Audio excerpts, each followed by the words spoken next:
हरियाणा के सीएम नैब सिंह सैनी और उनकी सरकार 24 घंटे 365 दिन बिना रुके और बिना थके प्रदेश की जनता का विकास कर रही है। इसी कड़ी में सीएम नैब सैनी की अध्यक्षता में उच्च अधिकार प्राप्त क्रय समिति की बैठक का आयोजन किया गया, जिसमें राज्य के विभिन्न विभागों से जुड़ी लगभग 1763 करोड़ रुपए से ज्यादा की विभिन्न वस्तुओं के खरीद प्रस्तावों एवं रेट कॉन्ट्रैक्ट को स्वीकृति दी गई। सीएम सैनी की अध्यक्षता में एक बैठक हुई। बैठक में विभिन्न बोलीदाताओं से नेगोशिएशन के बाद दरें तय करके लगभग 10 करोड़ से ज्यादा की बचत की गई। उसमें डेफर किए गए हैं, 4 एजेंडे ऐसे थे डेफर किए गए और 14 एजेंडे पास हुए, जिनमें यमुनानगर और हमारा नरवाना, फतेहाबाद, टोहाना, रोहतक, मानेसर, रेवाड़ी, हिसार, करनाल और गुरुग्राम। कुछ और एजेंडे अभी आने बकाया हैं, जल्दी ही शीघ्र ही उनकी बिड खुल गई है और उनको भी इसमें तुरंत शामिल करके स्वच्छता को लेकर के जो हमारी सरकार का कमिटमेंट है, आने वाले समय के अंदर हमने हरियाणा प्रदेश के अंदर हर शहर की उसकी रैंकिंग भी तय करवाई है। जल्दी ही वो भी उसकी फाइल पास हो जाएगी। रैंकिंग के हिसाब से भी कंपटीशन होगा, कौन शहर स्वच्छता में आगे आता है और उसके लिए इनाम की घोषणा, और वहाँ पर लोगों से भी हम अपील करेंगे, हमारे जो डब्ल्यूए के लोग हैं या अन्य हमारे एनजीओ हैं, सामाजिक संस्थाएं हैं, हम मिलकर के हर शहर को स्वच्छ और सुंदर बनाना हमारी प्राथमिकता है। हमारी सरकार का ये संकल्प है। आदरणीय नरेंद्र मोदी जी ने स्वच्छ भारत, स्वस्थ भारत की जो बात कही है, उसमें हम गति से काम कर रहे हैं और हमने जो टेंडर किए हैं, स्पष्ट रूप से हमने उसका एसओपी तैयार करके कहा है कि उसमें कोई किंतु परंतु नहीं होगा। टेंडर के अंदर जो भी बीडर्स आए हैं, वो बीडर्स सभी के सभी नॉर्म के अनुसार काम करेंगे और हम लोगों से भी यही अपेक्षा करते हैं, क्योंकि स्वच्छता के अंदर हम सब मिलकर के उसमें अपना सहयोग दें और हमारी सरकार का जो दायित्व है कि आने वाले समय के अंदर पूरे हरियाणा के शहर स्वच्छ और सुंदर हों, उसके लिए हम काम कर रहे हैं। आज काफ़ी एजेंडे पास हुए हैं। आने वाले समय के अंदर और एजेंडे भी आने वाले हैं, वो भी उसके अंदर शामिल हैं। सर, कल भी एक हाई पावर परचेज कमेटी की बैठक हुई थी, लगातार 12 घंटे तक आप उस बैठक की अध्यक्षता करते रहे। कल की बैठक में क्या कुछ खास लगातार एक बैठक 12 घंटे तक लेना, ये भी बड़ी बात हो जाती है। नहीं, कल काफ़ी एजेंडे थे और लगभग कल 35-40 एजेंडे थे। समय लगता है उसके अंदर डेवलपमेंट के कामों को लेकर के, और सभी के सभी काफ़ी कल एजेंडे पास हुए हैं। मैंने कहा है कि हमारी तीसरे टर्म की सरकार है। आदरणीय नरेंद्र मोदी जी के नेतृत्व में हम गति से काम कर रहे हैं और कल भी काफ़ी एजेंडे पास हुए हैं।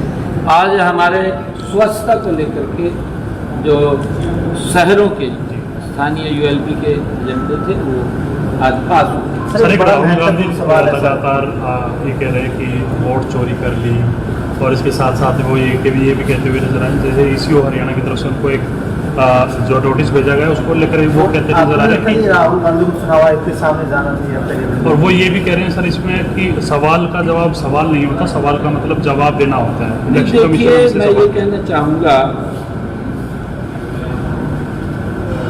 राहुल गांधी साहब उस पार्टी के नेता हैं जिसने देश के ऊपर 55 साल तक शासन किया। 55 साल में तो व्यक्ति को रिटायर कर देते हैं, सरकार रिटायरमेंट की तरफ चला जाता है, व्यक्ति 60 साल में रिटायर हो जाता है, 58 में।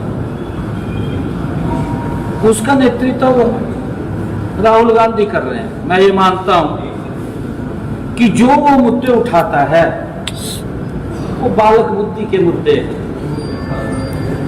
बालक बुद्धि के मैं ये इसलिए कह रहा हूं राहुल गांधी को, जब लोकसभा में वो जाता है, लोकसभा के अंदर जेब में हाथ डालता है, कहा जेब में नीचे चला गया, पट्टी भी है जेब आपके सामने है। उसने हाथ डाला जेब में, दिखाया, कहा जेब में कुछ नहीं। अरे भाई तने 55 साल शासन करया, तेरे परदादा ने करया, तेरे बापू ने करया और तन्ने भी करया, रिमोट कंट्रोल से करया।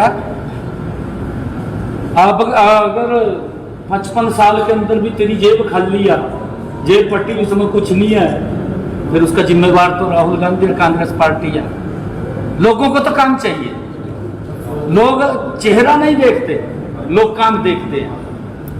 फिर इनको लगा, उसके बाद इनको और कोई मुद्दा नहीं मिला। जब भी कोई इलेक्शन आता, मोदी जी काम कर रहे हैं और मोदी जी की ऊपर देश के लोग विश्वास कर रहे हैं। कोई भी चुनाव आता, मोदी जी को लोग वोट देते। और ये कांग्रेस के लोग, इंडी गठबंधन के लोग ये बोलते, कहा जी ईवीएम खराब है, ईवीएम को दोष देना शुरू कर देते, ईवीएम का रोना शुरू कर देते। भाई ईवीएम कौन लेके आया? ईवीएम ये तो चोरी का रास्ता इनके बंद कर दिए मोदी जी ने। जो चोरी के रास्ते थे वो बंद हो गए हैं। अब जब इनके चोरी के रास्ते बंद हुए हैं तो इनको तो ये वही याद है, अभी सारे रास्ते किस तरह खुलेंगे। ये हुड्डा साहब भी बोल रहे हैं, कहा जी बैलेट पेपर पर चुनाव होना चाहिए। अरे बैलेट पेपर पर तो आप जो चोरी करते थे, मोदी जी ने बंद कर दिया। आपको क्या दिक्कत है? कहाँ है वो, आप बताइए कहाँ उसके अंदर हो रहा। अरे मेरे हरियाणा के अंदर अगर आप लोग देखेंगे, जो ये वोट चोरी की बात कर रहे हैं, मैंने 2 रोज पहले भी कहा था, हमारी 7 विधानसभाएं ऐसी हैं, 7 विधानसभाएं जो मात्र हम कहीं 400 से, कहीं 600 से, कहीं 700 से, हम लगभग 7 विधानसभाओं के अंदर मात्र 12,000 वोटों से पीछे रहे हैं।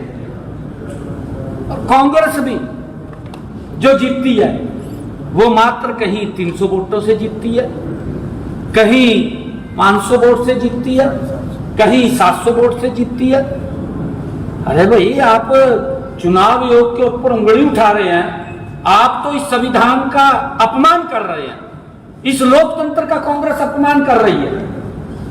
ये लोगों के मैंडेट का अपमान है और कांग्रेस बखड़ा चुकी है। कांग्रेस ये फ्रस्ट्रेशन में है, ये तो पता नहीं क्या क्या कर रहे हैं, कोई जेब पाड़ता फिर रहा है और कोई कुछ और कर रहा है। आने वाले समय में पता नहीं क्या क्या करेंगे, इनकी जेब खाली हुई पड़ी है, ये मरे पड़ेंगे तो ये कहाँ से कर लेंगे, ये तो बेचारे नीचे ही पड़े हैं। एक जब 55 साल जिसने शासन करे, और एक कहावत है गांव के अंदर, जब आप खाएंगे फिर ये सुने क्या कहावत ये हुआ कि सांप निकल गया और लकीर नू पीट रहे। भाई जब समय मिला था, जब तो कुछ करा नहीं, 55 साल ये लकीर नू पीट रहे। मोदी तो काम कर रहा है ना, गरीब व्यक्ति को 5 लाख रुपए का अधिकार दिया। ये नरेंद्र मोदी है कि कोई व्यक्ति पैसे के अभाव के कारण इलाज ना करा सके। इनके समय के अंदर था, व्यक्ति पैसे के अभाव के कारण इलाज नहीं करा पाता था कांग्रेस के समय। आज किसी को चिंता नहीं है। मोदी ने वो सम्मान गरीब व्यक्ति को दिया। मोदी ने उस माता के घर के अंदर गैस का सिलेंडर पहुंचाया, जिस गैस के सिलेंडर को कांग्रेस अपने घरों में ले जाती थी, आम व्यक्ति को नहीं मिलता था। अगर किसी को मिलता भी था, 4 दिन लाइन में खड़ा रहना पड़ता था। यह स्थिति थी। कहां वोट दे देंगे इनको? इनको वोट नहीं कोई देगा। इनके कारनामे जो हैं वो कारनामे ऐसे हैं कि लोग अगर याद कर लें आज भी तो रोंगटे खड़े हो जाते हैं। ये स्थिति थी इनके समय में। जिंदाबाद। और ये इस प्रकार की बात कर रहे हैं। मोदी जी ने जो शौचालय बनाए, कांग्रेस ने सोचा नहीं है, आज तक नहीं सोचा। इन्होंने तो पोल्यूशन फैलाया। कांग्रेस ने 55 सालों में देश में पोल्यूशन फैलाने का काम किया। मोदी जी ने उस पोल्यूशन को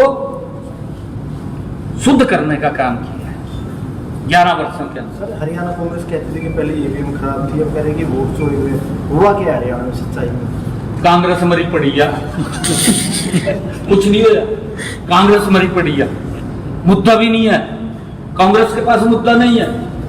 ये तो बेचारे मैंने कहा ना भी, सांप तो निकल गया, लकीर नु पीट रहे। ये हाल होगी, इनकी हालत बड़ी खराब है ज्यादा। कोई मुद्दा नहीं है। मोदी के खिलाफ खड़े आने तो पूरी दुनिया तो मोदी की जय जयकार बोल रही। ने बेचारे उसनु अब कांग्रेस के लोग ये भी कह रहे हैं सर कि जो संगठन निर्माण किया जा रहा है उसमें बागियों को जगह की खिलाफत जिन्होंने चुनाव में की थी, लोकसभा चुनाव में, विधानसभा, कैसे देखते हैं सर उनके इस फैसले? कांग्रेस के अंदर मेरे को ये बताइए, जो ये कह रहे कि बागियों को स्थान नहीं देंगे, सारे तो बागी हैं।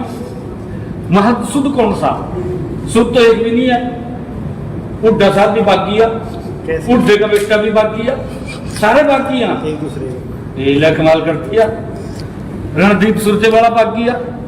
कितने प्रकार की कांग्रेस खड़ी है, सारी तो टोटल बागी हो रही है। इन सीनियर लीडर में से आप लोगों की मदद भी करी है कि इन सीनियर लीडर्स में से आप लोगों की भी मदद की है सर चुनाव में किसी ने? किसने? कांग्रेस के जो बागी हैं। नहीं करी है, काफी लोगों ने करी। काफी लोगों ने करी। नेता प्रतिपक्ष बनना चाहिए सर सेशन से पहले। हैं? सेशन आने वाला है, नेता प्रतिपक्ष। भाई ये विषय मेरा थोड़ी है, मैंने बढ़ाना विषय उनका, उन्होंने बढ़ाना, मेरा कोई विषय नहीं है। एक सर सुप्रीम कोर्ट का एक आदेश आया है एनसीआर में कुत्तों को, जो आवारा कुत्ते हैं उनको हटाने को लेकर। हरियाणा के भी 14 जिले एनसीआर में आते हैं सर, उनको लेकर कोई ठोस नीति बनाने का प्लान किया है सर आप लोगों की तरफ से? नहीं, माननीय सुप्रीम कोर्ट का जो फैसला आता है हम उसको गंभीरता से लेकर के उसको लागू करते हैं, क्योंकि माननीय सुप्रीम कोर्ट का कोई भी फैसला हमारे लिए है या माननीय कोर्ट का कोई भी फैसला हमारे लिए है, हम उसको डॉक्टर भीमराव अंबेडकर जी के उस पवित्र संविधान को देखते हैं कि उसको हमने लागू करना है। कांग्रेस तो नहीं देखती। कांग्रेस तो उस डॉक्टर भीमराव अंबेडकर जी के पवित्र संविधान का अपमान करती है। कांग्रेस तो ये भी बात बोलती है, वो लोकतंत्र को नहीं मानती। राष्ट्रपति, महामहिम राष्ट्रपति का अपमान करते हैं, महामहिम उपराष्ट्रपति का अपमान करते हैं, देश की संसद का अपमान करते हैं, देश के लोकतंत्र का अपमान करते हैं। अब भी कर रहे हैं। कहा जी वोट चोरी हो गया। वोट चोरी नहीं हुए, थारे पल्ला नहीं रहा कुछ भी। जब थारे काम ऐसे है तो थारे को वोट कहाँ रह जाएंगे? इसी वजह लोग कहते हैं डाइवर्ट करने लग रहे। कहा वोट चोरी हो गई, कहा दिले वहां शब्द काट का, कहा वोट चोरी हो गई। बता भाई वोट चोरी हो गई, थारे थिल्ले में, तेरी जेब में कुछ नहीं रहा। उस टाइम तो हम भ्रष्टाचार के अंदर लिप्त थे। उस टाइम तो हम लोगों को प्रताड़ित कर रहे थे। 4-4 दिन में गैस का सिलेंडर मिला था। आज भी नहीं भूल, आगे भी नहीं भूलेंगे लोग। ये तो यूँ सोच रहे भी आपका शायद तुम्हारा तोड़ टिक्का लग जा। अब वो कल मैं सुन रहा था उसने दीपेंद्र ने कहा, अगली बार कहा क्या एक शब्द आ रहा था लिखा, उस स्पीड से आएगी सरकार का। भाई स्पीड से तो जितना होगी जो थने कुछ करे हो कर रहा तो कुछ नहीं है। बात करते रहते। बहुत बहुत धन्यवाद।